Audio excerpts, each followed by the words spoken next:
A big shame for Russian Navy, large advantages for our air defense and huge risks from American selection to Ukraine. About all these things we will discuss during nearest 25 minutes. And my name is Iryna Uzlova, and together with me today is Mykhailo Sheitelman, political strategist. Michael, glad to see you. Thank you for your time.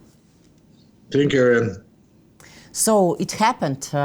We have been waiting during a lot of months and even more years for this event. And yesterday, our president of Ukraine, Vladimir Zelensky, showed the aircraft and talked to us that Ukraine has received the first American F-16 fighter jets. They are here in Ukraine. According to The Economist, we have near 10 F-16s, but we understand that we cannot say here direct accounts of this because of Russian aggressions. But now we see that F-16s are with us, and it will be more and more F-16s in Ukraine during this year, near 20 fighter jets until the end of this year, and then next year we will see near 80 fighter jets here. So, Michael, how do you think, how much undermine the emotional and psychological state of the Russian commanders and of the Russian occupation army in general, such news about F-16s? Do they feel scared? 10 F-16 is not enough to scare a huge Russian army, which were a second army, at least at the beginning of the war.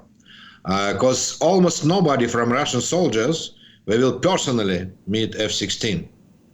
But they will meet the missiles from F-16. Yes. They will don't know that the missiles were from HIMARS, multi-launch rocket system, which was ground system, or is it from F-16.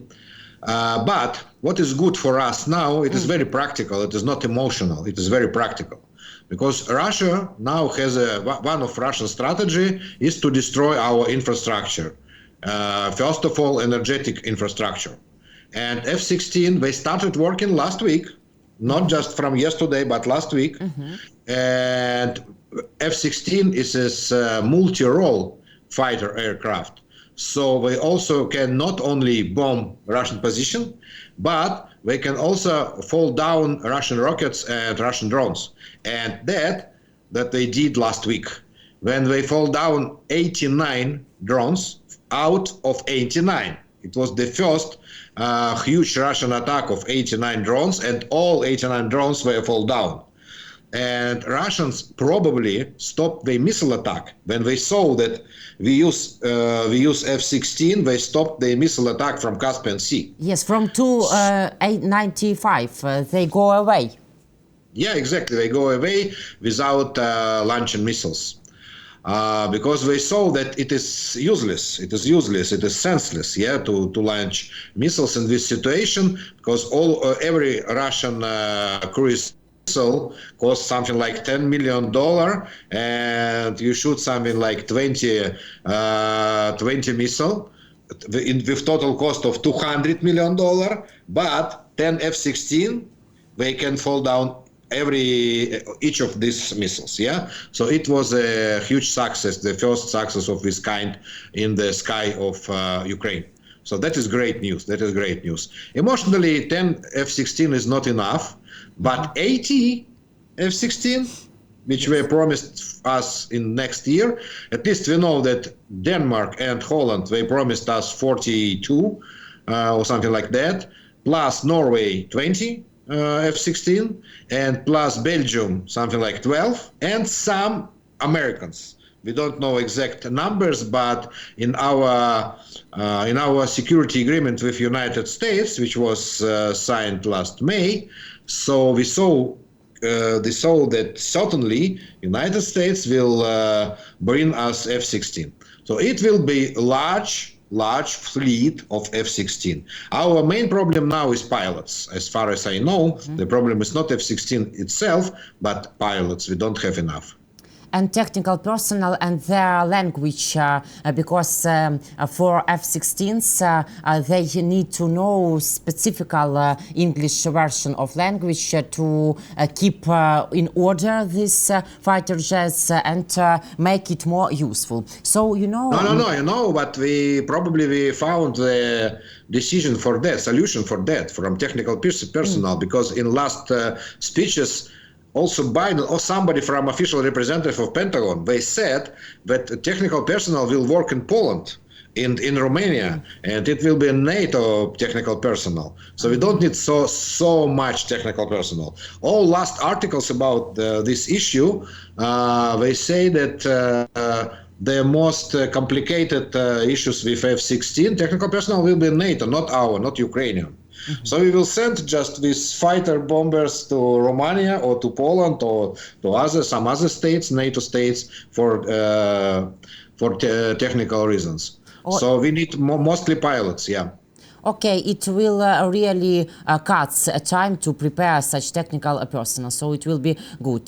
You reminded me about such missiles which can be used with F-16s, and there are a lot of variants really which can be contained each other. But again we turn to question about Biden administration and about how they really determined and strong to make such decision to give us more and more missiles for these F-16s. And last weekends I read an article by Timothy Snyder, American historical person and professor, and he said that now Joe Biden had only one job. Earlier he had two jobs, like president and candidate for president, but now he has only one job, to be president. So he has more time to help Ukraine, for example, Middle East and such question. So can we say that during this 6 months until January, until new administration will come to White House, Joe Biden will be stronger and will show for Russian occupation army, for Putin and for us, that he can give us more missiles for F-16s, more allows to F-16s to strike targets deeper in Russia Federation, for example? Okay, first result we have immediately, because all the American newspaper, Wall Street Journal, they reported that they have a decision by Mr. Biden to provide air-to-air missiles and air-to-ground missiles for F-16, because our European partners who provide us bombers, they had this problem. They didn't know what to do because they have very limited storage of these missiles, yeah. And now we have a new decision from Pentagon. It is very fresh. It is just from last week about these missiles, and it will be enough at least till the end of this year. Yeah. So at first we have this, but we also have potentially two let's say new stages of how they call that. Usually escalation, new stages of escalation of this war with Russia. First is that you mentioned permission to hit Russian territory and deep to Russian territory, and to hit with middle-range missiles, ground missiles, I mean like ATACMS, for example. And we need that to hit airfields inside Russia, airfields and storage inside Russia. Because now we have a permission only for HIMARS, which is multi-launch ground systems, which has a range of 95 kilometers, and with ATACMS we will have 300 kilometers, and we need that for tactical aviation, to dismiss Russian tactical aviation. We use these ATACMS, for example, in Crimea Peninsula. Crimea Peninsula is Ukrainian territory by international law. Yes. So we hit, for example, last weekend, we hit, it was a week ago, we hit Russian airfield with Russian air fighters in Crimea, deep, but with ATACMS. So we need to make the same to Russian territory, to Rostov district, Krasnodar district. but we don't have a permission from Mr. Biden administration. But what we will have in the next 3 months? Today, when we organized this interview, it is exactly 3 months before general election in the United States, November 5. Yep. So what happens? We will have, we will see 2 different campaigns: Mr. Biden no, not Mr. Biden, Kamala Harris campaign and Mr. Trump campaign. And one of the competitions will be who is the tough guy in this pair. No, really. Who is the tough guy? Today, obviously, Mr. Trump is tough guy, not Kamala Harris. But what Kamala Harris could do in this campaign, he could use this fact that she has Mr. Biden as a weapon, as a tool of this campaign. Yes. And Mr. Biden could make this work to make Kamala Harris tough guy. By his decision, for example, the decision to give us permission, to give to Ukraine permission to hit inside Russian territory. It will say, oh, Kamala Harris is a strong woman, because Mr. Biden and Kamala Harris, now it is the same team. And the next decision that we need really, and Mr. Zelensky, President of Ukraine, started speaking about that last weekend. After he presented F-16, he said, okay, now next stage, we ask NATO to shoot Russian missiles on the sky of Ukraine. Yes. By international law, it is not banned, because it is our airspace, and we have this is our, like, everything which we see in our space, this is our. This is not Russian. This is our. Because they don't have a permission to fly in our sky, yeah? So from formal point of view, it is by international law, it is allowed by international law. And the only, let's say, the last barrier, it is the barrier in the head of Mr. Biden and Mr. Scholz, let's say, because counter missile weapon we have mostly from German, sometimes Norway, but mostly German and United States. So if they are ready to cross this red line, so this could be the decision of just 2 people in the world, Mr. Biden and Mr. Scholz. And you know, Kamala Harris and Biden together, they can do this secret decision underground to allow us, to give us permission to strike targets on Russian territory, and even nobody except Russian then in future don't know about it. Can they do it underground and in secret way or no? You know, Iryna, you were right. If you were say this a year ago, for example. But now, why? Because now they need how more public, the more good for them, the better for them. Well, and why? Yeah. For our viewers. Because obviously it will be the part of election campaign. And when you are in election campaign, you need public steps, not secret steps. All the secrets, they are in our past, not in the future. Next 3 months will be the 3 months of public steps, public decisions. So everything will go public. They need it. Yeah, they don't need some secret operation now. And they can sing a song, I can live without you, I'm strong enough, and live without Putin. So it will be like a winner song for them, I think. But we can see it in few maybe days or weeks, I suppose. By whom this song is? By Madonna or by what? By Mr. Pugacheva? No. I don't remember. No, it's Cher. I'm strong enough to live without you, to live without Putin. And this, I believe that they're strong enough. But we speak about red lines, red flags, and Russia wanted, Kremlin regime wanted to present F-16s like, again, like red line for them, and they said, Peskov said a lot of times that it will be red lines, but Russian propaganda and their military correspondents, their future prisoners of Gaga, they nowadays try to show that F-16s are weak and it is not dangerous objects for them. So like they go different ways, Putin and Russian propaganda. But these red lines, for what they can use it to remind for our Western partners, try to undermine our future help and packages from Western allies. Red lines, are they alive or no? Okay. First of all, why we are going to different ways? I mean, Russian propaganda and Putin's position or political position. Because they speak about two different roles of F-16. F-16, it is not only jet, not only fighter.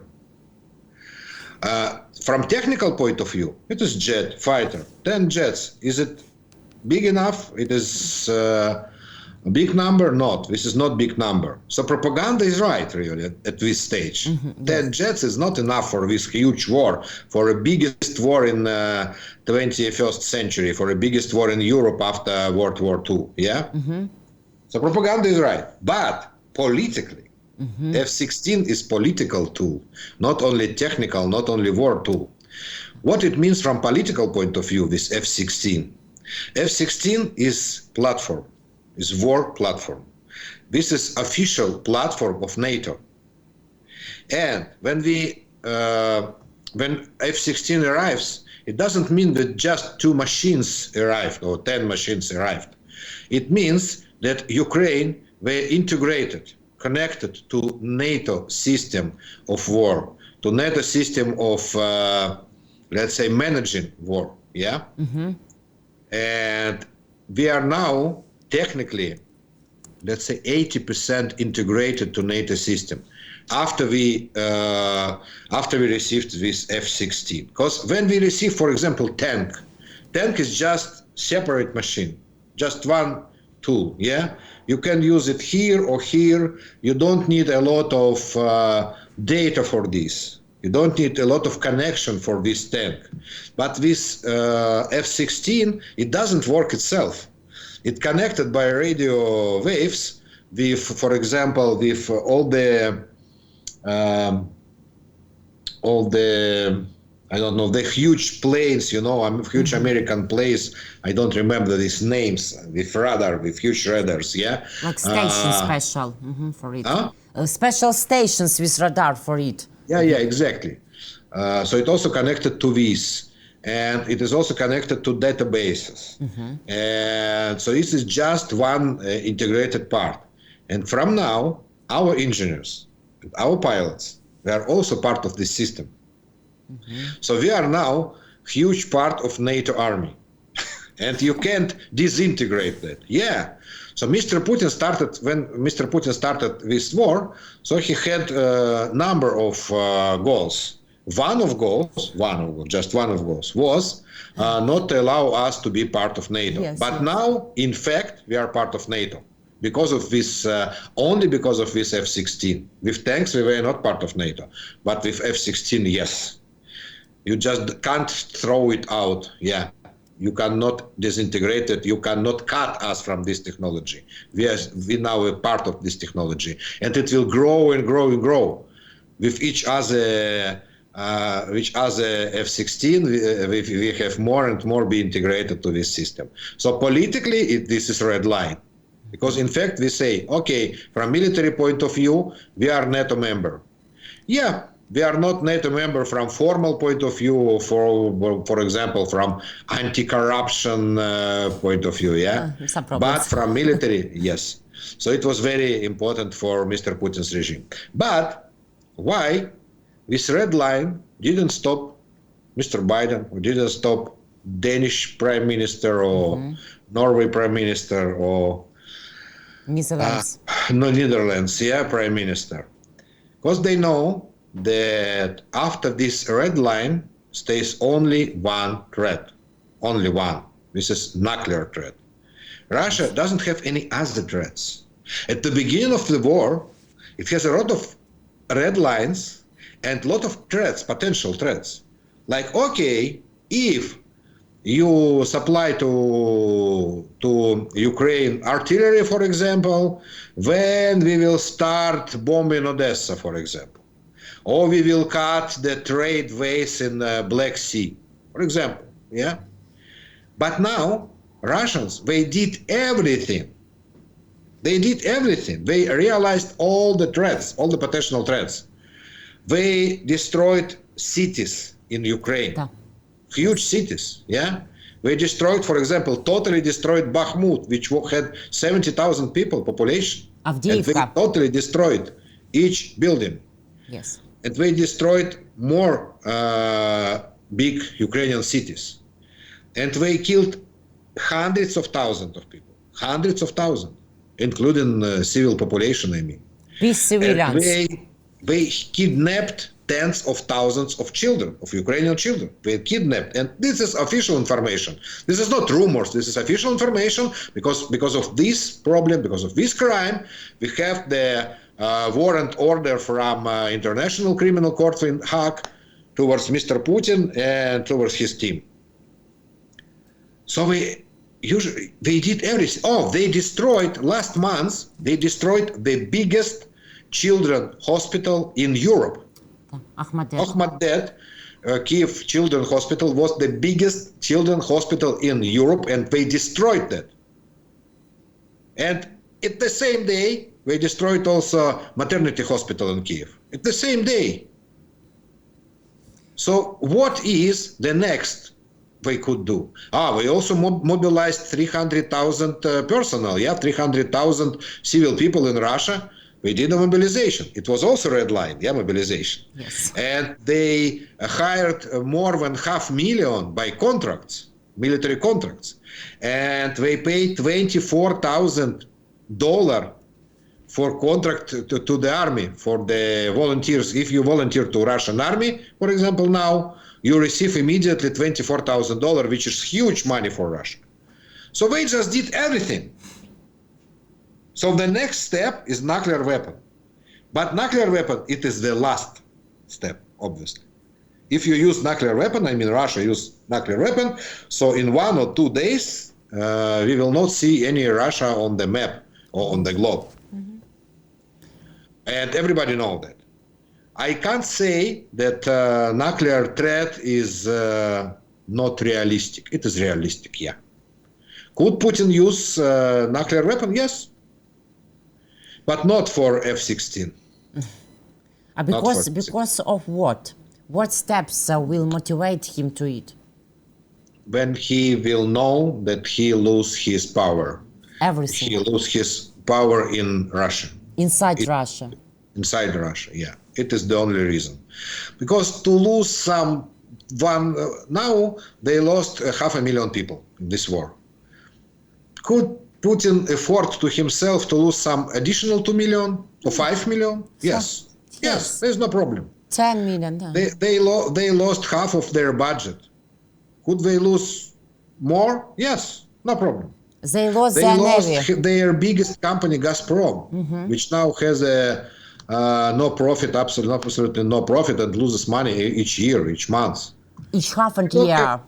Huh? Even each half a year, more than 480,000 million dollars Gazprom has lost during this half a year. You know, one half a milliard. But if we come back in 15 years, in 2008, Gazprom, now nobody in the world remember the name Gazprom. But in 2008, Gazprom was the third company in the world by capitalization. After something like Shell and British Petroleum, it was Gazprom. I don't remember exactly who were in first and second place, but some oil and gas companies. Now Gazprom in 500, place number 500 or 1,000, something like that. So they lost absolutely. They lost their economy, they lost their gas and oil industry. And Putin is ready for that. Putin is ready for that. But if he will lose his power inside Russia, or his family will lose its power, if this is the only case, then he can use atomic bomb or nuclear bomb. So, in fact, they have no real threat to guarantee these red lines. Yeah, they have no guarantee for these red lines.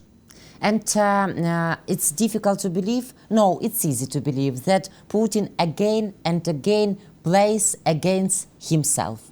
And Rostov-na-Dnie, it was Rostov-na-Donu, the name of submarine of Russian Navy, or let's call it better flotilla, undersea flotilla. And now we see that again Rostov-na-Dnie at the bottom, deep bottom, it drowned, and we helped with pleasure. We can help. 30% of Russian Navy is destroyed by our special forces. And can we say that this destruction of the Russian Navy also the remains of Putin's greatness? And how does it affect the perception of the Russian army and the world? How it shows Putin's army and its weakness of his navy? Again, it is not in their focus of attention. This is in our focus of attention, because each our, let's say something like each our victory on Black Sea is big celebration in Kiev, big celebration in all Ukraine. But in Russia, in Russian media, we're just not focused on this war. Come. Yeah, so it is absolutely silent. So their army were not informed. I feel that. I feel it from all the information I receive. We have not a lot of information, by the way, from Russian soldiers or Russian officers, but we have something. Yeah, because we are not connected people. You know, in Ukraine, all of us are connected to internet somehow. All of us is heavy user of internet. I mean, also on the front line. And on front line, we have Starlink and we have everything. Mm-hmm. In Russia, they have a new law, by the way, the fresh law from Russian parliament, which ban to Russian soldiers and officers on front line to use any gadgets. Yes, so they are not any gadgets. So they are not connected to the work. So they're not connected to the news, and they don't know, for example, that we struck Russian submarine yesterday. They don't know. They will read it in the books after the war, but not now. Like, for example, it is the same situation was on World War II. When in American press, American newspapers, British newspapers, they were daily report about how we have casualties, how we lost people, for example, yes. And how many enemy lost people. But in Russia, now, nobody knows, and in some decades after the war, suddenly some books will appear with huge numbers. If you ask on the street of Moscow, how many people our army, I mean the Russian army, lost during this war, I believe that the medium answer will be 1,000 or 2,000. Really? Not half. Yeah, really. They are happy or they are stupid? Yeah. They are happy and stupid simultaneously, yeah. Yes, it's awful. It's like a nightmare, but it's their reality, and they deserve it, really, because they keep silence too, and they don't do anything against Putin, and they live. And I don't believe in any protests in Russia, never, you know. And we discussed such question in our other interviews, Michael. And one more question. But never say never. Never say never. Do you think so? You know, it changes. We can't say it never will be different. Now it is in this state, but I remember Soviet state of mind of people in, let's say, 1986, 87. I lived in Soviet Union in 1986, 87. Nobody believed Soviet Union will collapse. Nobody. In 1991, in June, I left Soviet Union. I emigrated from Soviet Union to Israel. Like, I went to 3 wars, and I knew that I never could come back because it was very closed country, Soviet Union. There was no chance to come back. And in half a year, there was no Soviet Union. So Yes. believe me, it will be the same with Russia. The same situation will happen with Russian Federation. It may be our next topic next week, and wider we will discuss it, I hope. And one theme, one topic we have today, because I announced it, and we just talk about it. A few minutes, Trump loses lead over Harris. We see it in CBS news poll. I understand that it is not very representative, and we see nowadays a lot such polls and sociological surveys in USA, but we see that according to this CBS news poll, Kamala Harris has more support, and the representative from the Democrats was ahead of the ex-president, which wants to be next president, by 1%, 50% against 49%. So how can we estimate this fresh sociological, and what we can say about this account? Okay, we can say that this campaign, this race is tie. Really, it is tie, and we don't know nothing, and it just started now, starting now, because last 2 weeks, then it was 2 weeks, when Mr. Biden went out of campaign. So we had something like 6 or 7 big polls, and the difference was 1%, 2%. So this is a statistic mistake. And in key states, it is the same. Then when we take just 7 key states, last week there was a poll by Bloomberg agency, and also we saw like 1% edge for Kamala Harris. So it is almost the tie. So now, in the situation when everything depends on campaigns. Mr. Trump started his campaign, because he started his campaign against Mr. Biden. Yes. And he used a lot of messages against Biden. And Kamala Harris, she didn't start. So she has some privilege, because she have like empty page now. And another privilege by Kamala Harris is enthusiasm. I read a lot of American newspapers, and the key word now is enthusiastic. Enthusiastic by Kamala Harris. Kamala Harris is an enthusiastic person, and a lot of voters, Democratic voters and independent voters, were enthusiastic about Kamala Harris, because it is something new. It is something new. You can't be enthusiastic about Donald Trump. You can believe in or trust Mr. Trump, yes, but not to be enthusiastic when you watch the same series during 10 years, from 2016. But a lot of people now, a lot of voters were enthusiastic about Kamala Harris. But it is just the moment. Okay, when we started from the beginning, and we have 3 months, and it will be very great show, the best show in the world. I will say. And will it be very hot show? Yes, sure. Yes, sure. We see how it started. It started from debate place, for example, when Mrs. Harris says, okay, debate, we have a debate on ABC, because it was concluded that we have a debate on ABC. But Mr. Trump says, no. It was concluded with Mr. Biden, not with you. And my offer is now Fox News. No, I don't go to Fox News. So let's see how it will be, Yes, even this topic. And Kamala Harris said that she will take part by alone in ABC News, and she will talk with her elections and that's all. Yes. So, okay, we'll see. We have a lot of items to discuss in future, because everything only starts, how we can understand. Today, I say you, Michael, thank you very much for your time, for your analytic thoughts, and for your professional answers to my questions. Thank you. I will be glad to see you next week, I suppose. Thank you, Aaron. Thank you. Goodbye. Thank you very much. Mykhailo Sheitelman was with me, Iryna Uzlova, and Mykhailo Sheitelman is political strategist, and I am a TV host of our YouTube channel. Thank you guys for your attention, for your time. Your subscribing will be very necessary and important for us. So I say thank you for it too. Let's believe in our forces, and Ukraine will win without any doubts.